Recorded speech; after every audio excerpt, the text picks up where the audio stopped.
양자 기술은 우리 눈에 보이지 않는 미시세계의 물리 법칙을 이용하는 기술입니다. 최근 컴퓨터와 통신 등 첨단 산업에 적용이 되면서 미래 사회를 완전히 바꿔놓을 핵심 기술로 주목받고 있는데요.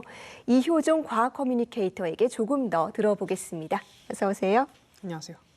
예, 이 12대 국가 전략 기술 가운데 하나기도 하죠. 이 미래형 컴퓨터라고 불리기도 하는데 이 양자 컴퓨터가 어떤 건지 설명 부탁드립니다. 네, 이젠 다소 좀 익숙하죠. 기존과 완전히 다른 새로운 방식의 연산 처리 장치를 담은 양자 컴퓨터는 2019년 겨울 구글 AI 퀀텀 팀으로부터 자연과학 분야의 권위적인 학술지 네이처에 게재된 논문을 통해서 그 유명세가 세상에 알려졌다고 해도 과언이 아닙니다.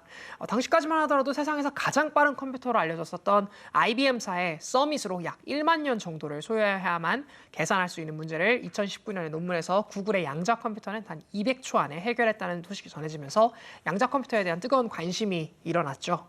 2023년이 오늘날 기준으로 수많은 양자 기술 기업들이 소위 양자 알고리즘이라고 하는 것을 연구 개발하고 있다는 소식이 들려오고 있는데요. 이것은 이제 양자 컴퓨터의 희망적인 소식이 아닐까 싶습니다. 예, 만 년이 걸릴 문제를 200초 만에 풀었다. 정말 대단한데 그렇다면 양자 컴퓨터가 이렇게 빨리 계산을 할 수 있는 이유는 뭘까요? 네, 사실 여기에는 두 가지의 트릭이 숨어 있는데요. 하나는 여기에 해당하는 문제가 기존 컴퓨터가 풀기 힘든 문제라는 것이고요. 다른 하나는 양자 컴퓨터의 연산 처리 방식을 활용하면 이 문제를 획기적으로 빠르게 풀 수 있다는 것이 바로 이 문제의 함정입니다. 양자 컴퓨터의 연산 과정을 이해하기 위해서는 저희는 큐빗이라고 하는 개념을 알아야 하는데요.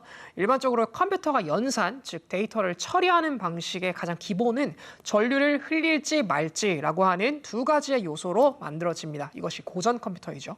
네, 그렇다면 전류를 흘릴지 말지가 무엇을 의미하는 겁니까? 네, 스위치의 역할을 담당하는 소자가 컴퓨터 안에 있어서 그 전류를 흘리는 것을 1, 그리고 전류를 흘리지 않는 것을 0이라고 하는 두 가지의 정보로 처리하는 것을 말하는데요. 이것으로 만들어진 정보를 우리가 이진수라고 하는 의미에서 바이너리 디짓이라고 부르는데 이것을 줄여서 비트라고 부릅니다. 비트는 우리가 흔히 들어본 개념이죠. 이 비트에 수식이나 문자, 영상 정보와 같은 다양한 정보들을 전류 정보에 대응하는 명령이나 문자로 그리고 구현해서 이것을 연산하고 처리하는 장치가 컴퓨터가 계산을 하는 것을 말합니다. 예, 그러니까 이 기존 컴퓨터의 정보단위인 비트는 0과 1, 에 구분된 값 중에 한 번에 하나만 나타낼 수 있다는 의미네요. 그렇습니다. 더 구체적으로 말한다면 0과 1의 정보에 대응하는 여러 가지 이제 이진수들을 활용해서 다양한 정보를 연산하는 것을 말하는데요. 이것이 이제 오늘날 우리가 사용하고 있는 컴퓨터의 가장 중요한 머리, 그러니까 CPU의 기본이 되는 원리가 되는 것입니다. CPU의 성능은 그래서 그 스위치 소자의 핵심인 그 반도체를 얼마나 이 같은 부피 안에 많이 적재하는가, 그러니까 쓰는가에 달려있고 때문에 반도체 사이즈를 줄여서 같은 부피 안에 점점 더 반도체를 조밀하게 넣으면 넣을수록 반도체가 성능이 좋아지는, 즉 CPU의 성능이 좋아지는 것으로 이어집니다. 그래서 우리가 무어의 법칙이나 황의 법칙과 같은 반도체의 성능을 나타내는 법칙이 결국에는 이 얼만큼 집적을 많이 하는가, 즉 같은 부피 안에 얼만큼 많이 반도체를 담아내는가에 있는 것이 바로 그것입니다. 네, 0과 1로 구분됐던 디지털의 세계. 그렇다면 양자 컴퓨터는 어떻게 다른 걸까요? 네, 양자 컴퓨터는 연산 방법의 기본 원리부터가 다른 완전히 새로운 컴퓨터를 말하는데요. 말 그대로 양자 컴퓨터는 반도체 소자로 이루어지는 비트라고 하는 정보 대신에 인공 원자로 만들어진 큐빗이라고 하는 것을 연산에 사용합니다. 큐빗은 퀀텀 비트를 줄인 말인데요. 양자역학의 대표 원리 중에 하나죠. 중첩 원리. 를 이용해서 연산을 하는 시스템으로 만들어졌습니다. 그래서 큐빗은 인공 원자가 가지고 있는 에너지의 상태를 이용합니다. 인공 원자가 가지고 있는 상태의 각각 에너지 상태를 0과 1에 대응하도록 만들어서 정보를 연산하는 방식인 것인데요. 스위치를 끄고 켜는 것이 분명히 나뉘는 비트와 달리 이 양자 컴퓨터의 큐빗은 0과 1의 정보가 중첩된 상태, 양자 중첩된 상태를 만듭니다. 그래서 그걸 만들어 둔 뒤 여기에다가 정보를 이제 마이크로파 형태로 입출력해서 연산하는 방법을 사용합니다.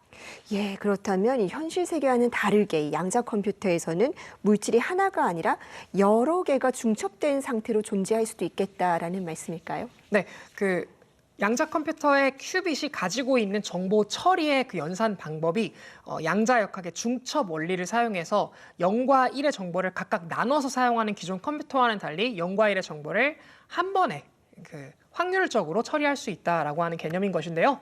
이 때문에 이상적인 상태라면 큐빗 하나당 두 가지의 에너지 상태를 동시에 처리할 수가 있습니다. 0과 1의 정보를 동시에 처리할 수가 있는데요. 근데 이 큐빗이 두 개가 되면은 네 개의 상태, 그러니까 1과 0, 0과 1, 1, 1, 0, 0 이런 식으로 네 가지 상태를 처리할 수 있게 되고요. 큐빗이 세 개가 되면 이제 계속 두 배로 올라갑니다. 6개의 상태를 처리할 수 있고 큐빗이 만약에 10개가 되면 2의 10제곱, 그러니까 약 1024개의 에너지 상태를 동시에 처리할 수 있는 연산 장치가 되는 것이죠. 그러나 아직까지는 기존의 컴퓨터와는 이 두뇌가 다른 방식이기 때문에 이 큐빗을 활용해서 풀 수 있는 문제는 양자 알고리즘이라는 새로운 알고리즘이 필요하기 때문에 문제가 많지 않고 큐빗 자체를 기술적으로 상용화하기가 매우 어렵습니다. 그렇기 때문에 아직까지는 연구소나 기업에서 연구 그리고 좀 더 학술적인 연구 목적으로 사용되고 있습니다. 예, 어쨌든 굉장히 혁신적인 기술인데 이와 관련해서 양자 네트워크 기술도 연구가 이루어지고 있다고 합니다. 이건 어떤 개념입니까? 네, 각각의 양자 컴퓨터를 네트워크로 연결해서 여러 양자 컴퓨터들이 가지고 있는 큐빗을 동시에 활용할 수 있는 가능성에 대해서 연구가 진행되고 있는데 이것을 우리가 양자 네트워크라고 부르고 있습니다. 기본적으로 양자 컴퓨터는 큐빗의 에너지 상태에 대응하는 전자기파를 사용해서 이 정보를 입력하고 출력하고 있는데요.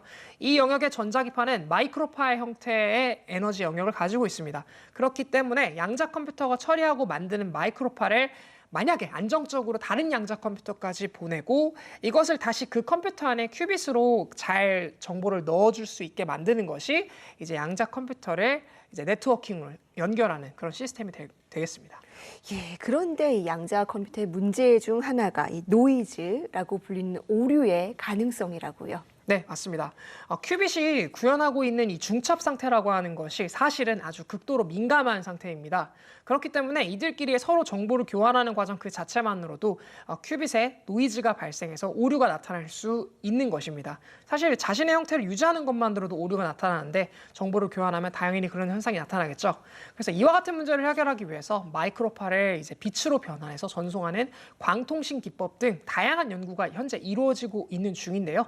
이 때문에 이제 공학자들은 큐빗의 양자 상태를 무너뜨리지 않으면서 이들 간의 안정적인 정보 교환, 즉 양자 네트워킹이 가능한 방법을 모색하는 것으로서 이 네트워크를 안정적으로 만들기 위한 노력을 지속하고 있습니다. 이렇게 되면 다양한 큐빗들을 더 큰 스케일로 활용할 수 있겠죠.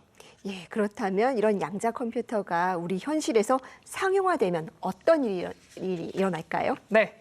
현재 몇 안 되는 큐빗을 활용함에도 불구하고 예를 들면 몇십 또는 몇백 쪽의 트랜지스터를 사용하는 오늘날의 슈퍼컴퓨터보다도 연산 결과가 빠르게 나타나는 이것을 우리가 양자 우위라고 하는데요. 소위 양자 우위를 잘하고 있는 계산들이 분명히 존재하고 있습니다.